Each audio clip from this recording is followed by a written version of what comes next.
Okay, so we should be live now. Hi, everybody. Welcome to today's webinar. Please let us know in the chat if the sound is okay, if you can hear us all right, if the image quality is okay as well. And we'll be starting soon. So we're just waiting for confirmation. Thank you. So I can see that all is good. Happy to hear that. So today, our webinar will be a live Q&A with our colleague Tina, who is our podcast host. And this is basically a celebration of the anniversary 50th episode of our Geeks podcast. And if you haven't had a chance yet to listen to our podcast, feel free to do it on your favorite platform. We are on Spotify, Apple Podcasts, and other platforms as well. So just use this QR code to follow us on Spotify. As mentioned, we already have 50 episodes released, each episode delving in detail and important topics, and we'll do a roundup of the biggest learnings that we had from the episodes later. And for those who do not know about UX Week, we are a all-around UX research platform which helps you conduct UX research at every point of your product, from the very beginning all the way to released products. We also help you with recruiting, so you can recruit, conduct, analyze, and share UX research all in one place. So feel free to learn more about our platform by following the QR code here. And what will be on the agenda today? So we'll provide a little sneak peek in how we started with UXR Geeks, our podcast series. We'll discuss how the guests are being selected and the topics as well. What changes came along the way, what are our biggest learnings, and what's planned next. There will be a Q&A in the end, so make sure to post any questions you have in the YouTube chat. We will answer as many questions as possible at the end, so feel free to ask about anything that catches your attention. So how it all started. It was an interesting case when we actually reached out to Tina to be interviewed by us, and she suggested that why not start a podcast instead of the interview. And we launched the first episode back in 2022 with Tina being the host of the podcast, and the rest just came along naturally. So where are we now with the podcast? With almost 27,000 total plays, 50 plus awesome guests, more than 50, because even though we had 50 episodes, some of the episodes had multiple guests. We are reaching 3,000 Spotify followers right now, and our listeners are tuning in from 120 different countries. So that's just few numbers and where we stand now. And it's my pleasure to invite Tina to join me. Hi, Tina. How are you doing today?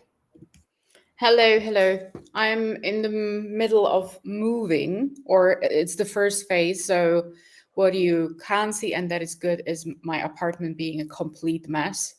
And yeah, that's the state I'm in. Busy time, right? Yeah. So I'm sure that most of our viewers know who you are, but for those who haven't had the luck to meet you so far, just who are you, Tina? How did you get into UX, and what are some facts that people should know about you if they want to learn more about you? Yeah, thank you. I get it back for asking people the philosophical question in the beginning of every episode, like, who are you? Tell me more. Um, So my name is Tina, coming from the name Martina, which is, by the way, given to the god of war. Mars. uh, Interesting for all the Martinas there. But I started in UX by, of course, accident. I was working in advertising, and it was back in the time where Facebook applications were, getting higher in usage. And my clients didn't really understand, or some of them, how it works. So I started to kind of build the first wireframes, and from there I was like, oh wow, okay, this is interesting, just to explain it to them. But then I found out, like, okay, there, it's also the user side where people need to be acknowledged in building software or websites or in general. And I thought I'm going to be a designer. I didn't, because there are way more talented people out there than I am in design. But as coming from the corner of political science, I studied political science, I found out that there's research. And it was the typical story of, you do your first user testing and you are like, this is what people are going to pay me for? Wow. And since then I'm doing it. And I think I started to specialize on research in the last 7 or 8 years, when I moved to Germany, when I work for banks. So this is probably the story. Now I'm freelancing, working for clients in science and finance, keeping that spread. And yeah, nowadays also in sports, which is pretty unusual for me, being a sport geek, but more doing sport than watching it. Yeah, that's the summary before I start to blabber off somewhere into space. You mentioned that starting with the UX research, it was a great feeling that, oh, this is something that I can be paid for. It's so Yeah. much fun, isn't it? Learning about people, how they interact with UIs, and what it tells you about them, and how they view the world through their eyes, basically. Yeah. And I was just amazed, you go there with your hypothesis, you do the thing with your team where you think like, okay, what are going to be the use cases that we want to test? What is the user scenario going to be? And then you figure out, even going into more deep dive research where it's more about the psychological side, that people tend to be way more different than you think. And that's just amazing thing about this job. And some people get upset when their hypotheses are not approved, or are not true in the end. But I think that's part of the fun, realizing that your initial thoughts were a little bit off, because in the end there are quirks about people which some just are not as easy to see. So that's I think that's fun as well. Yeah. Being proven wrong. I think, I don't know if you have the same feeling, but sometimes when I have all hypotheses or most of them verified, I'm like bored, because it's just like so. But I love especially the fact when it's like, we verify a hypothesis partially, but there is a big but, and Yeah. that's where I like to surprise clients or stakeholders. Like, yeah, you were right, but not as much, because yeah. So I get it. So moving on to the UXR Geeks, I think that people are really interested in learning more about how the guests are selected and the topics which are discussed, because the podcasts are about the guests, right? Yeah, about the topics too, but it's coming from the perspective about the guests. We do have kind of some fantasies or goals, what do we want to maybe acknowledge in a year or in the next month. But we usually ask people, the guests, like, what do you want to talk about? My question is always, when we have kickoffs or when we talk through emails, LinkedIn, what are you passionate about when it comes to UX research? And initially, when we started, it wasn't really, we were really set broadly, I would say, when it comes to topics. We didn't have kind of a focus on something special. And I was very much also flirting with, having product managers or designers. Uh, Also because there are many other podcasts about UX research, and it's a niche market. But then we figured out, yeah, we want to really focus on research and on different aspects on research. So I would say that's probably the first framing how we are choosing topics and people. We are open, of course, for designers, behavioral scientists, and people who can enrich what researchers are doing. But I would say this is a very strong leading point for us right now. And on the other side, when we look at the guests, me as well, being an immigrant for the last 7 years, and being a person who very much values diversity, coming from a background for my family, we wanted really to speak to people from all around the world. Meaning, it's not like, okay, it's this diversity and inclusion show, but we felt like, okay, there is something missing in the podcast that we are listening to. You learn a lot, and I completely envy them and everything, but it's just we want to hear and listen to people who are from Africa, from Asia, from Australia, not just keeping this European and American focus that is usually in the other podcast. So this is probably one of the second leading points. And then it has to be fun. I be honest, I wouldn't do it if people are asking me nowadays, how do you learn new stuff? How do you keep track? I'm like, I have my podcast. So this is what this is also why we put this topic on, like, what did I learn from the podcast? Because this is how I learn in the last 2 years when it comes to research and everything related.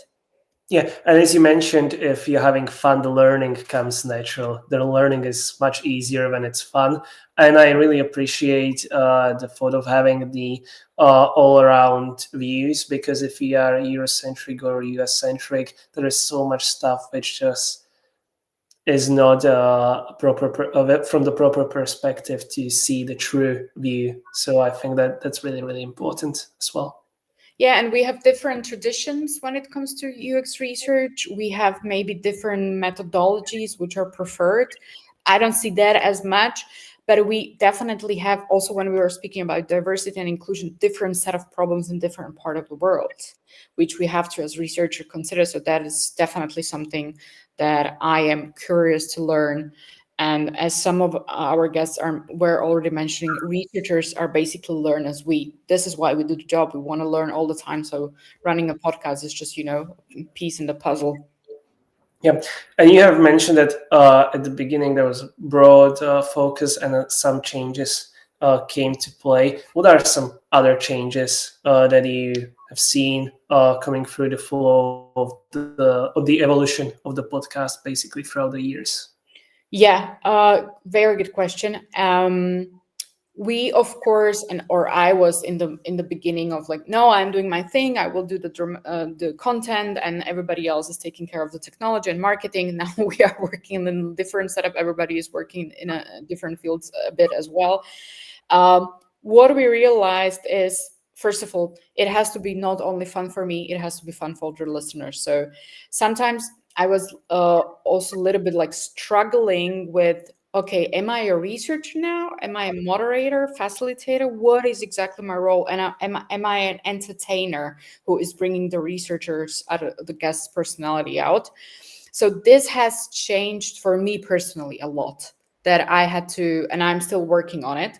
On the other side, as I was talking, it doesn't have to be just fun for me, but for the listeners as well. We found out, looking into, listening to other podcasts and trying to learn about podcasts as much as we could, that looking also in our statistics, that not everybody is listening till the end, which is like a bummer. When you do a podcast, you're like, everybody, this is such a great episode, everybody is going to listen till the end. Not really. And we found out that our competition rate, when we do have episodes which are like an hour long or nearing to an hour, are about 40%, which is not great. And we found out that the average is around 60. It could be less like we had, but of course, we wanted to improve. And that's where came the decision to do more of the 30 minutes plus episode, or a little bit less, depending on the topic, where we found out like, okay, we are going to talk about the topic, very specifically focus on something about the topic that the guest is choosing, and we will cut more the episodes in the making, in the post-production. So the length was definitely something. Now we are working on playing a little bit with the sound, of course, because the sound in the beginning was, when you're starting out, pretty horrible. So we are setting our tunes way better. And we are also working on, I wouldn't say behavioral science when it comes to podcasts, but where do we put the break so the listener has a break, mind break as well? How do we do it? How do we acknowledge the people? Stuff like that, playing around. Yeah, and shortening the length of the episode also allows you to distill and better to have all the important points in a quicker fashion. And not everyone likes to have longer content where it's just chatting, even though I think it's fun. I love listening to podcasts, and I have no problems listening to like 2 or 3 hour long episodes, but it's not for everyone. Especially, I think, in this time and age, people are more focused on shorter content, quicker content, getting to the point quickly. So I think distilling it into shorter episodes might be better suited for a broader audience. And Yeah, definitely. And I was also going from a use case that I am applying in my life. Like if I want to listen or not listen, but learn about a topic that I'm interested in, I usually go different paths. It's like, okay, I look in the social media, what is there? I look into my favorite content from favorite researchers or people in the business. And then, Google it as per usual. But then I start to look into podcasts and try to look for the topics that are related to it. And I just want to sometimes have the sneak peek, and sometimes I want to, dive into it. But usually when I want to dive into it, I don't know what is it for you, but if I want to listen to 3-4 hours, it's usually out of scope of my work. So it's history, or it's something, or a comedy show or whatever, real crime, not as much. I like to watch it more. But this is where you shut down. And I think for the learning part is the 30 minutes are just like, okay, I got it, where this person is coming from, what they are trying to tell me, and I got it. yeah. So speaking of learning, let's dive into what were the biggest learnings that you personally gathered from the episodes. Mm. Starting off with one of the earlier episodes with Kevin, Yeah, who is, by the way, in the chat. So hi, Kevin. Hi, Kevin. So it was really interesting because it was also one of the things that changed. We did a kickoff, and then we did the recording. And I think the kickoff was like getting to know each other, but where it really clicked was, I think, the recording. And I think we have a very different, very similar way of approaching things in research. And first of all, Kevin is one of the kindest people I ever met. So shout out to you, Kevin. He is. Yeah. And we talked about mentoring others. And, I am a little bit, I don't want to say a hater, but, with all the life coaches and everybody's coaching somebody or mentoring somebody, I am in the corner of skeptics when it comes to like teaching others. And although we are doing a podcast where we think people are learning from, which is, it's contradiction. We know people contradict themselves. But here with Kevin, I was surprised how much we got into the craft. And I'm looking always into 4 aspects, not only into the podcast, but for my practice. And it's like craft, the infrastructure, the engagement or participation, I still don't know how to call it, and the impact research has. And more of these aspects were checked in with Kevin, but I really love the aspect of going back to the craft and how he is teaching people the craft of being good at interview. You are speaking to somebody, how you lead a conversation to find out something. So here I would say and also in the conversation, how much you are able to listen and to listen really carefully. Some call it actively, some call it mindfully. And the episode is also really nice because, Kevin lives by his example. and you can really feel how I hope, and he is listening to me speaking and asking me questions. And the typical stuff happened in the episode where I was asking questions, he was shouting questions onto me, and we were fighting who is going to ask first. So I love that part as well. But that would be probably my recommendation on if somebody wants to go back to the craft of interviewing and the art of listening. This is the episode, and it was a very strong moment for me. Like, yeah, this is the base. This is the base we work with. Yeah, so if anyone wants to learn more about interviewing, I personally can as well encourage you to check out this episode, because I heard it and it's a great episode. And as we will be discussing further learnings, each episode will have a QR code which you can use to check the episode in detail and listen to the full episode. So another cool episode you had was with Stephanie. Yeah. Well, And if there are other guests in the chat or listening to us, it was very hard to pick some. This is really just top of my mind. But Stephanie I was very much influenced by Stephanie because I'm also working a lot in B2B. And it sound somehow, a little bit like wobbly, the trust aspect of working with people in B2B. But that's in that conversation I realized, okay, I'm maybe a little bit not careful enough in my own practice. How much trust am I winning in which moments? And Stephanie showcased in working with a bank on a software, I hope it was a bank, that how she's winning the trust, how she's speaking to the people, how she is trying to show them, okay, you can trust me, but not by telling them you can trust me. It's always really weird when somebody's like, you can trust me. This is the moment where you don't want to trust a person, right? you can definitely trust me. But it's the proof that she was giving them, like, oh, I am going to use the information you are going to give me like this, and it's going to enrich the software like this. And this is really what I am, for example, using right now with the meteorological client, where I speak with meteorologists who are scientists, who are naturally super critical, who are naturally want to ask a question, learning right away how the software works. And you're like, it doesn't work. And also meteorology is kind of the thing where you are like, the more you do it, the less you understand it. So it's really hard to win their trust by knowing what they are doing, right? Yeah. So I just have to be really careful and how we are testing. And this is, for example, where the aspect is coming into where I have some people helping us to facilitate interviews with meteorologists that sometimes go way too deep into the discussions with the meteorologists. And they're like, oh, yeah, I think that too. And I realized this is exactly going contra when we are telling the testers, like, oh, we are not testing you, but we then prove them to be wrong, right or wrong.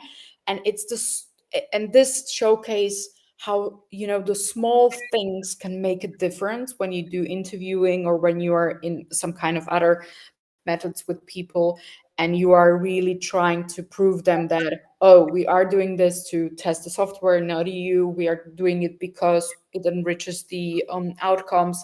So it has little details are the ones that you win or lose the trust. So you can say that you're basically winning trust by providing the context to the participants so they can better understand how the results of the research will be used to improve the platform, and that you are just not just asking them to trust you, but you are asking them to trust the process that you are facilitating, basically.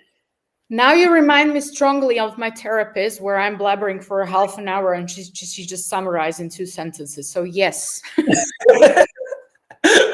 At least you can see that I'm listening. Yeah, thank you for that. So another episode was with our last webinar guest, Nikki, who is, by the way, great. It's always a pleasure to chat with her. So what was the biggest learning from the episode with her? I mean, Nikki is another person who, sometimes I don't know if the saying is in other languages, but there is a saying in Slovak: if you don't know how to do things, you teach, which is like pretty critical and negative towards teachers. But I think also Kevin and Nikki are those kind of people who have their academies for a reason, because they know what they're doing.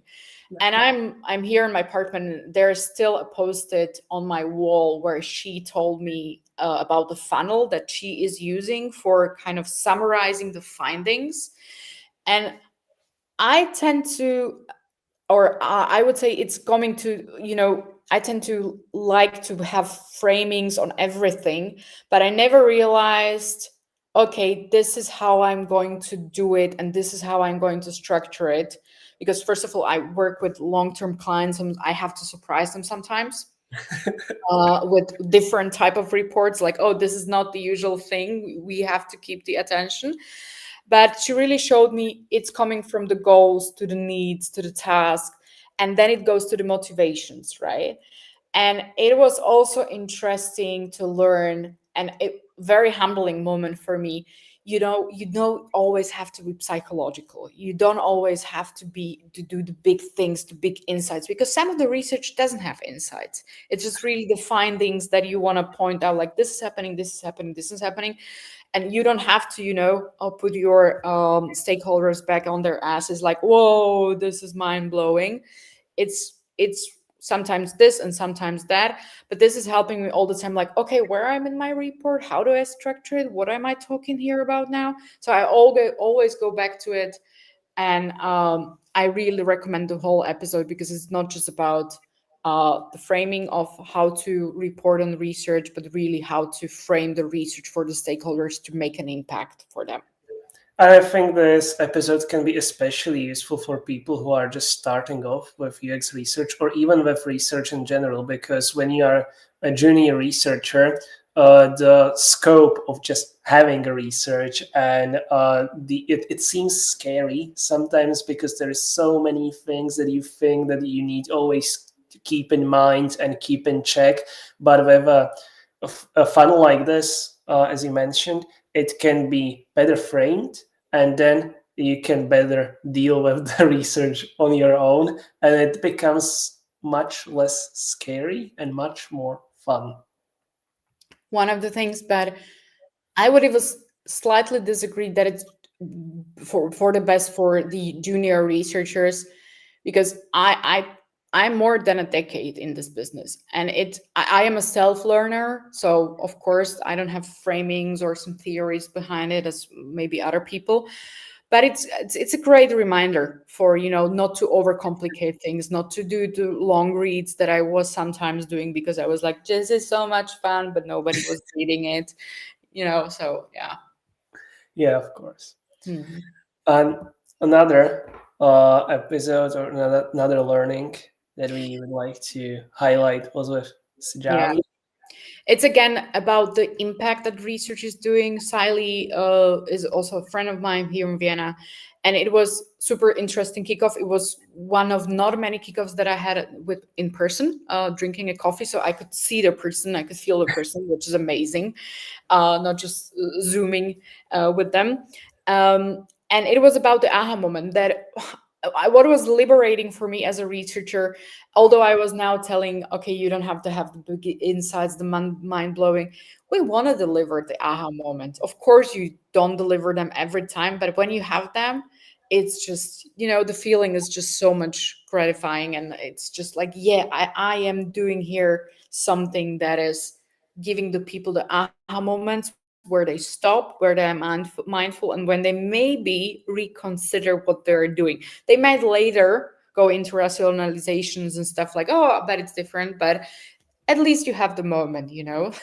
So The Eureka moment, right? yeah, but that was, and it was also interesting to see how Sally is trying to impact and where she's working, and she's working in pharma business, so it's not exactly the easiest with all the regulations, but research can still have an impact, and you can still deliver these aha moments, which are giving you so much gratitude, I would say. Mhm. Can you recall a aha moment or a eureka moment from your own career, which brought you the most satisfaction that you were able to deliver it?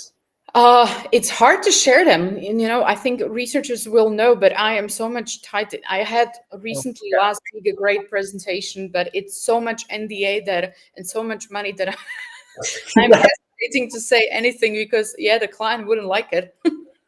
Of course. Yeah. But there were many, right? Not many. I am not like an aha moment superstar, but there were. And for example, it's also very interesting that I can maybe share with the meteorologists because I'm working. I was supposed to work with them for a year. Now it's a year and a half, which is also nice to see. Okay, somebody is interested in research and what research is giving them. And the moment was also aha moment for me because I was like, oh, this is such an easy user testing. This will be, my shortest report in a few bullet points. Well, it wasn't, because when you go back to the videos, you find out like, oh, there is a thing I have to report on, and there is a thing, and there is a thing, and we missed this one again. And there were a few things where people were like, oh, especially the product managers, like, oh no, we are not building this. And I was like, yeah, everybody asked for it. Like they were really missing it, this functionality, and the project managers and product managers were all very sad because now they have to build it and it's not easy. But it was the moment where they were like, okay, yeah, we will do it.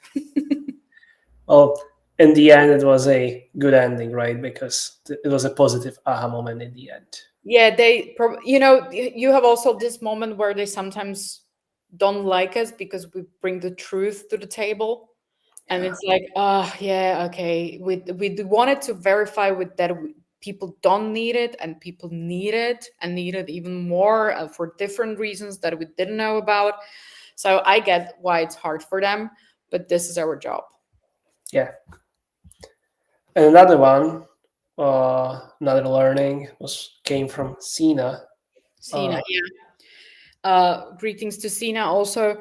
It was very interesting to see how, and we had also another on content strategy with Eric Jorgensen, uh, how much research and content is intertwining, because we work with texts, right? We need to deliver stuff that is going to different people. We need to be able to even prepare different reports for those different teams. And Sina is a researcher, but she works at Condens, where she is also responsible on how to communicate on researchers and how the research templates are structured there. And I found it pretty interesting to speak to her and to realize, okay, but I am writing here. I am building a content strategy, especially when building a repository. It's going a little bit into the direction of research jobs, which we are going to talk about in a minute.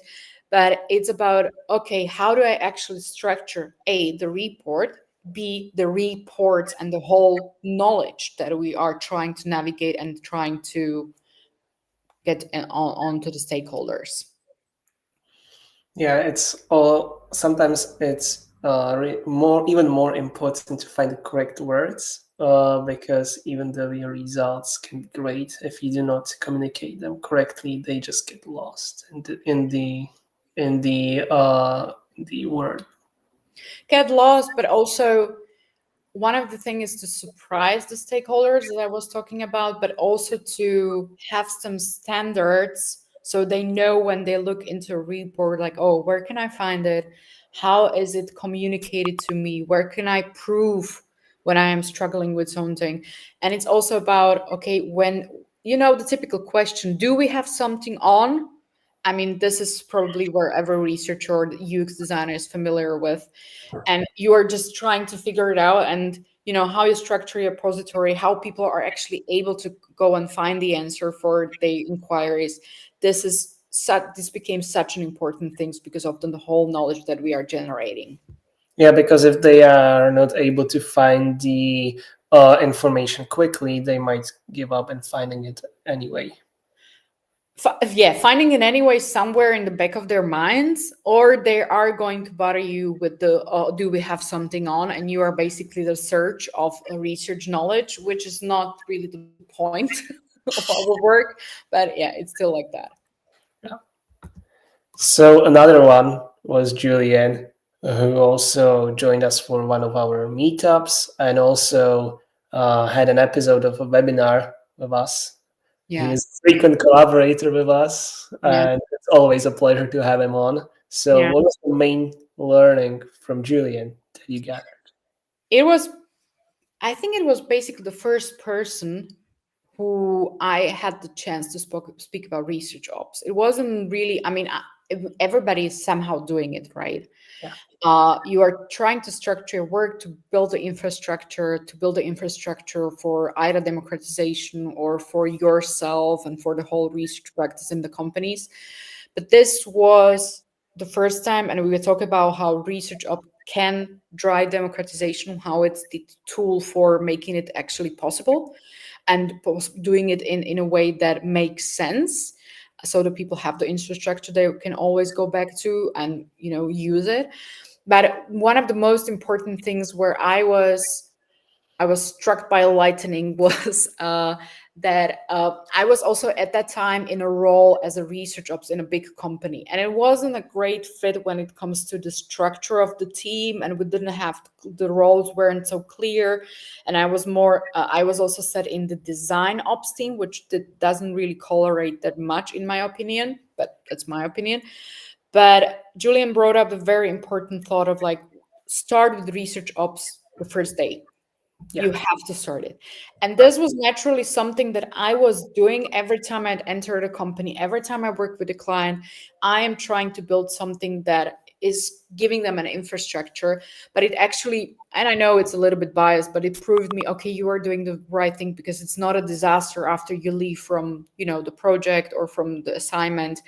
And it's worth it to invest in the research ops, although it doesn't have to be probably the one research ops manager you be hired. But you as a researcher kind of have to think about, okay, how do I actually structure and build an infrastructure of research from day one?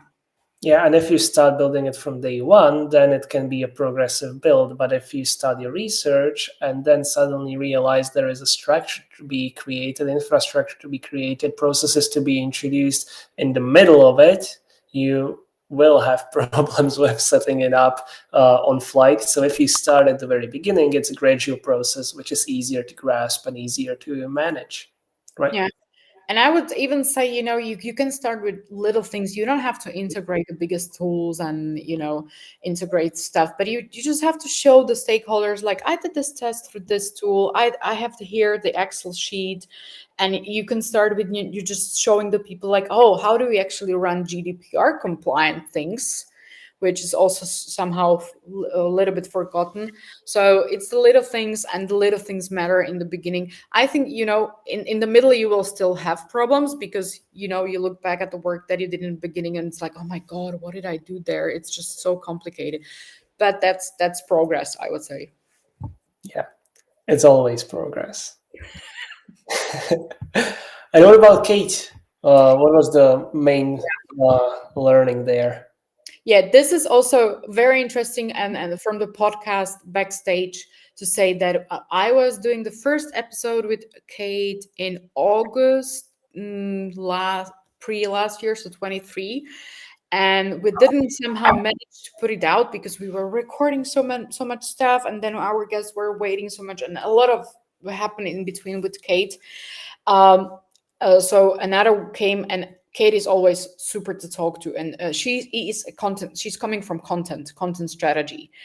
She is a fabulous speaker and for being able to frame stuff using beautiful metaphors. And in the first discussion that we had that didn't go online was that she was framing research ops as a restaurant. And I really loved it because I was in this research ops role, struggling with, what do I want to do? How do I want to do it? And I was also starting to miss research during talking to people and being in the craft itself.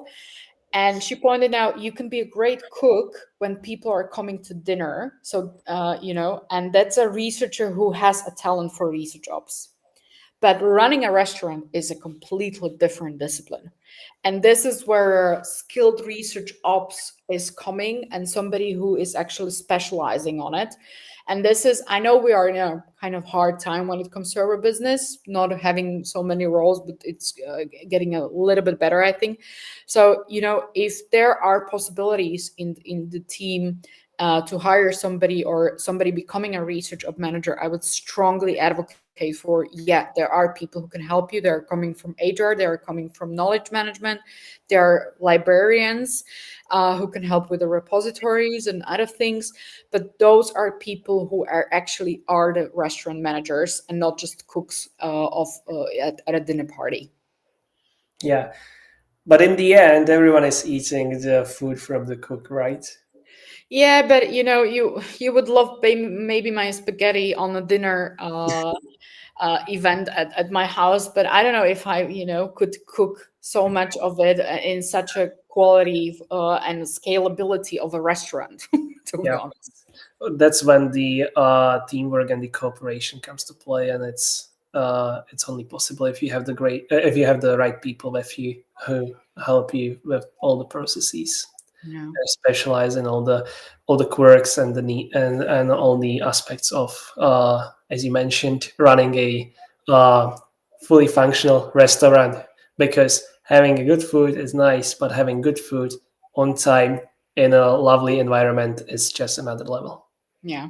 And of also being able to find the toilet afterwards, those are like, I know I'm bringing this to another level, but it's all, when I'm in a restaurant, I have a friend who is an interior and designer, and I'm always telling her which restaurants are good in our perspective, because you have restaurants which have completely different design in their toilets, and it's just like, it doesn't belong. And it's just, where is the soap, where are the things that you dry your hands, where is everything? So it's also like the corners of research ops that are making a difference, as in the restaurants. Yeah. And another great episode was, of course, with Teresa. So what was the finding there? Yeah, I have to be honest, I love stuff where I can be a little bit like the agent provocateur, agent provocateur, where I know, there was also some big flames on LinkedIn where Teresa was a part of it. There are people who are super skeptical about her work. There are people who love her work, and from researchers, product manager, become coaches on her methodology. So there is a lot of happening around what she wrote with continuous discovery. And no matter if you love it or hate it, it's a great inspiration what she's bringing to the table. Because first of all, continuous discovery is somehow helping us to bring people to talk to customers. And as much researchers should be running the high skilled methods and methodologies in the companies, I think everybody should have the access to the customers, speak to them, because it's just making our work so much better, and making it more accessible. Okay, how the customers are ticking, and bringing them to the stakeholders or colleagues. And what I also loved about, and I know there is also discussion on how to automate and how to bring it to the people, but really when it comes to democratizing or running research, and she made really clear that the researchers should be doing research, but everybody should be talking to customers in the companies, is having the possibilities to, or having an automated system that allows you to actually speak to the customers. Mm-hmm. This is why research ops is so important, that you have the basis for everybody in the company who is somehow a little trained to speak to the customer, that they have access, that they can schedule things without, going through, I don't know, the whole corporation and signing up, I don't know how many papers. So automation as a part, a well-done automation, again, coming to the research jobs, is something that I was, or I am amazed how she brought it up as something that needs to be done as first. Yeah, and as an inspirational for that brought a little bit of a controversy and a discussion in the research field. So I think this episode is for sure worth listening to because regardless of whether you agree with the views that are presented, it's always something that can broaden your view, and you can learn a lot just from one episode about this topic. Yeah, exactly.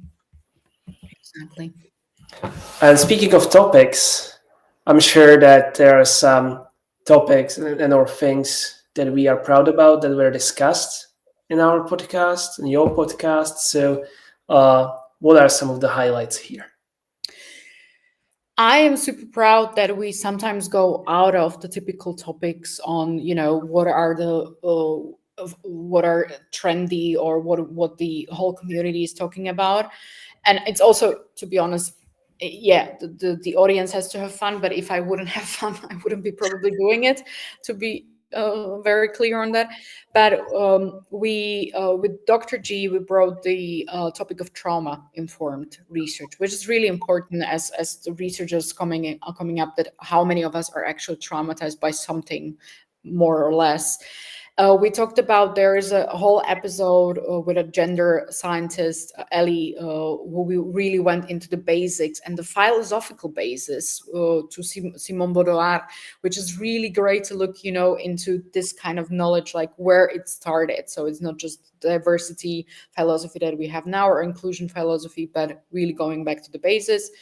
We had an episode, and why I'm mentioning it's also that I can tell you those were not the episodes that were most listened to, but we have these episodes about VR, behavioral science, that were also super important and brought very enriching aspects.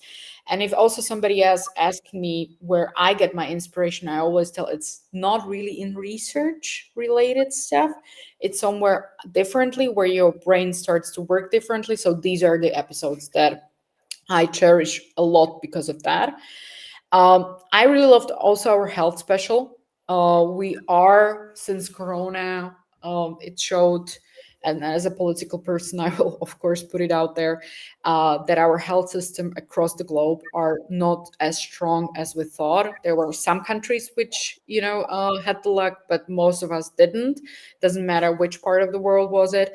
So we talked to Chiasha, who has her own podcast on health-related innovations, and with Dr. Giles, who was talking about also his personal experience as a doctor, as a husband, on how AI can, for example, inform the doctors and how it can actually help and make things better. And my all-time favorite is always to talk about cultures, because as we are trying to really go into diversity inclusion from a different type of angle, I think it's also important to talk about the differences or the culturally stuff that is happening in some regions. So we were talking about working with different cultures with Maria, and we were talking with Pamela from Mexico about the financial psychology of Mexicans. And as I was studying it or working on it in Germany, it was just super interesting to see the differences and also to see the similarities, for example, to Eastern Europeans, where I come from, and it's just like, oh, okay, it's just the other part of the world, but it's so similar because we have, maybe the same religion, we have the same kind of politics in some aspects in the last 50 years. So, and also we are planning an episode with Chui Chui, hopefully very soon, because the schedule is tight. And she is a very passionate researcher on diversity and on cultures, how to actually research in different cultures, which I think is becoming more and more important for researchers, especially those running research in different countries.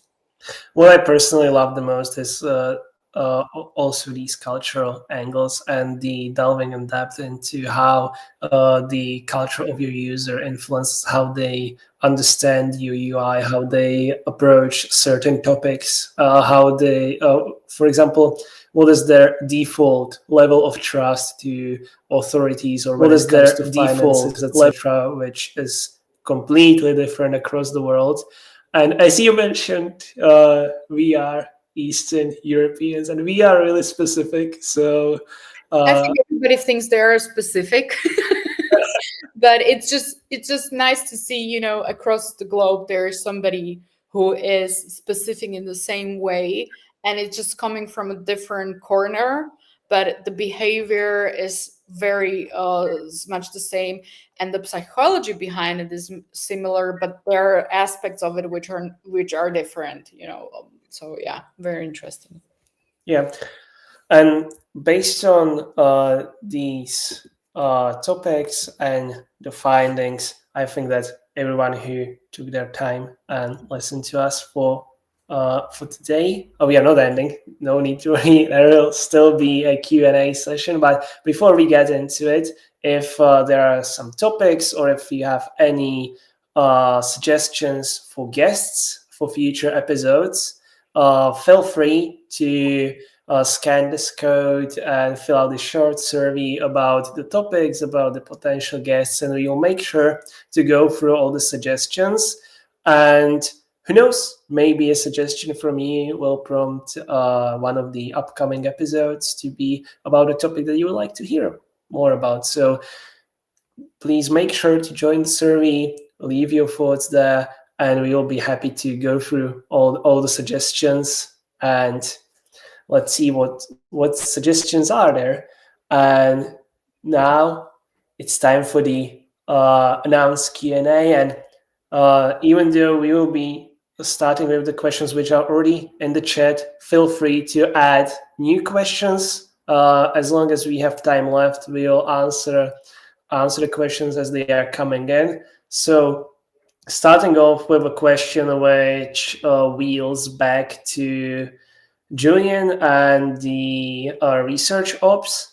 Are there any tips on trying to improve or change someone's else infrastructure? So not necessarily building your own, but when you come to an infrastructure which is already built, or if you are adapting an existing one, well, there are some things to focus on and some things to be mindful of. I don't think we were talking about this perspective with Julian. But what I can maybe tell from my practice is that one of the immediate thought when I was listening to you voicing out the question was respect. Respecting somebody else's work. We can have thoughts that it's bad, but we don't know how it came to it. Yeah. Because it might be that somebody was junior starting it. The attempt is just to be celebrated. Then there was maybe somebody who was, left the company and was struggling with somebody. So again, celebrating that there is something.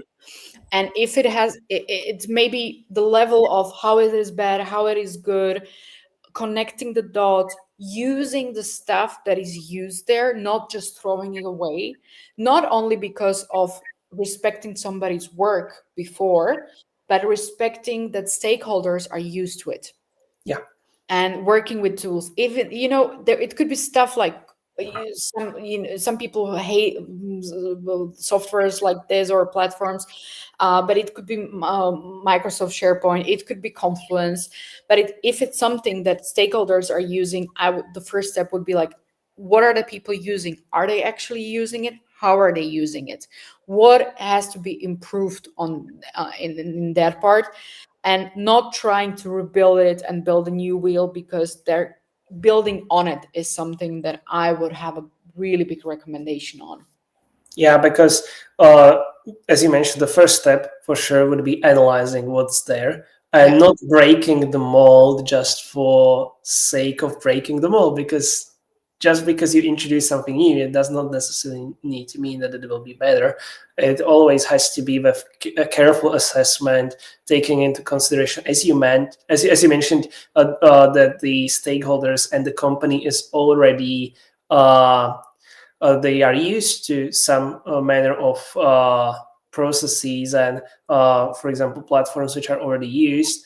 And if you want to introduce, for example, philosophical change, it will be much harder to encompass it if you accompany it with also changing the platform that has been used. So maybe just change one portion of it, and then if needed, make the other change later progressively, and don't just break everything at one point, right?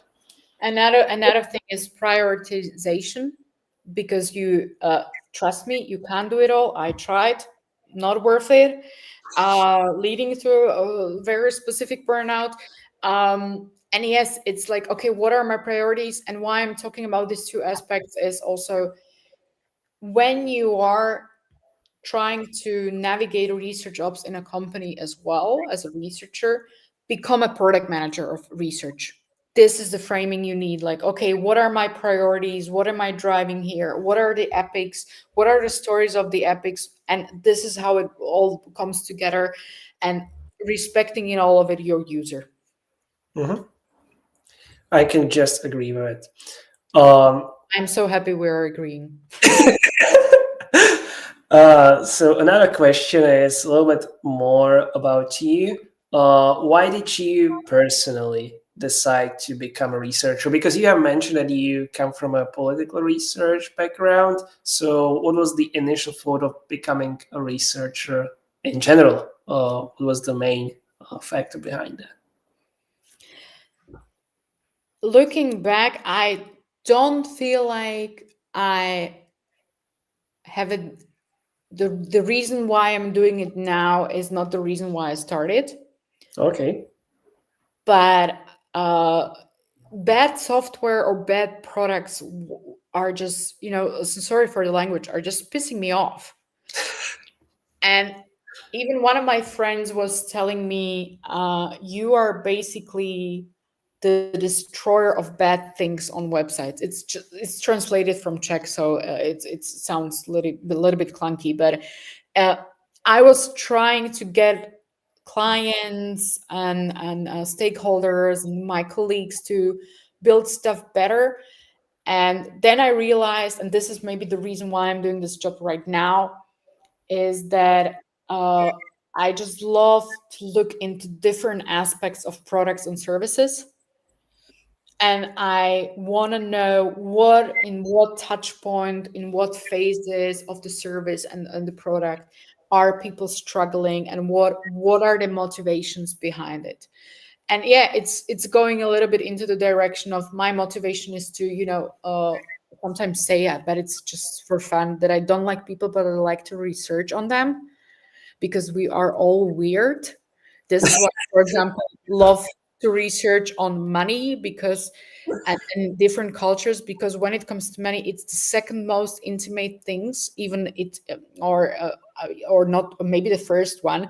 It's more intimate for people in some cultures than sex, than death, than religion. We just, all around the money, we tend to behave really weirdly, and this is what I just can't get enough of. It's like my dopamine. By the way, Kevin loves the name Destroyer of Bad Websites. So I think that Yeah. that's a seal of approval for sure. And another question that we have here is, if you were to give a piece of advice to anybody who is starting as a researcher, what would that be? Um, Definitely teaching themselves the craft. Mm-hmm. There's another episode with Michaela Mora. She's coming from market research, and I loved her because she was just straightforward, telling us like, "Oh, dear UX researchers, you think you do something special? It's here for the last 100 years, coming from market research." And I loved it because it's bringing to the point, like, yeah, those methodologies are here for something, and we know about them for a long time, and just going into the bases and learning how to do the interviews and sticking to that, and maybe in the beginning being a little bit not so laid back when it comes to interview and following your script. It's nothing bad about that. You get into the smoothness with time, so going to the craft as well. Then when it comes to the infrastructure, it's really not trying to do it all. You may finding your and fighting your battles, choosing them wisely. Don't do it as Tina, fighting everything and every corner of our practice. It's a burnout hazard. Yeah. I'm kind of expert on that one. And then always asking people, yourself and people, like, what do you want to learn and what do you actually want to make better with that information? This is what we do. We are doing business research. We help companies to become better. So this is how it's always in the back of my mind, like, how do I actually make the client better in what they do? What piece of advice can I give them from my research? Yeah.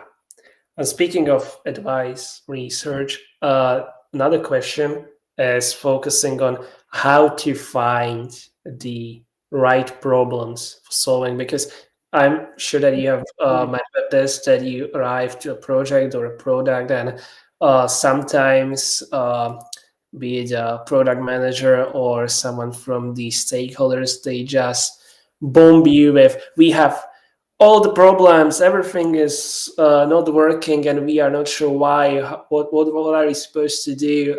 So how would you approach the finding of the right problem and then applying the right approach to it?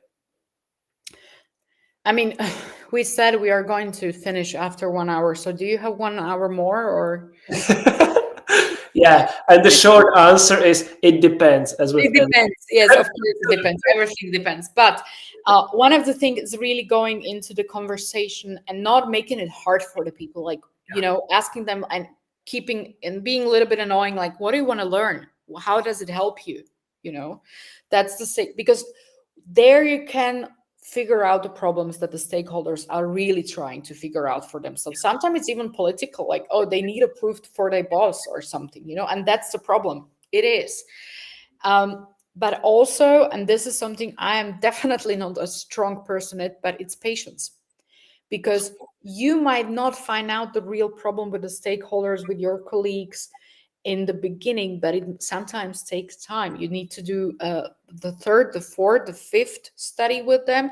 And then you realize, wait a minute, we are looking into we are looking into good problems, but not the great problems that we are trying to solve.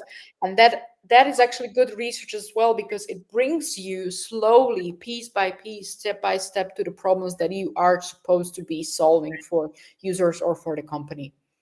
Yeah, so in the end, it is always distilled into the right amount of hows and whys asked, and then we might be able to find the correct problem, and that's just the beginning of the journey, right? Very soon there is an episode coming up.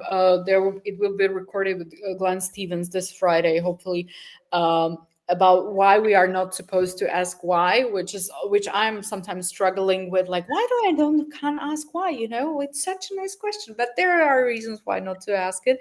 But we have to be asking why in the background, of course. Like, oh, why are we dealing with this?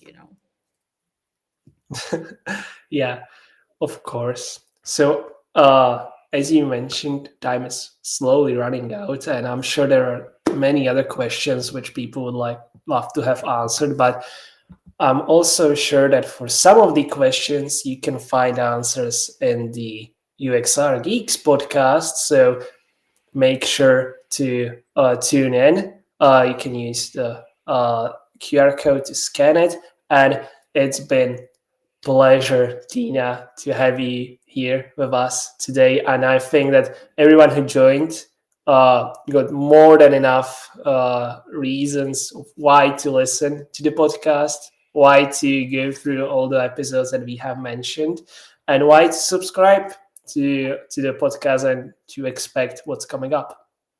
And we won't be even bothered when you subscribe to the people who we were talking about, because it's about the guests, like, yeah, we love our podcast, but it's about the guests and their wisdom and what they're trying to tell the world. Yeah. So thank you again, Tina. I hope you have a lovely remainder of the day. And before we sign off for today, everyone, please make sure to join for our upcoming webinar, which will be with Anita Kmiecik on February 27th. We'll be discussing how to create a UX portfolio that stands out. And once again, thank you for joining us today. Thank you. Bye-bye.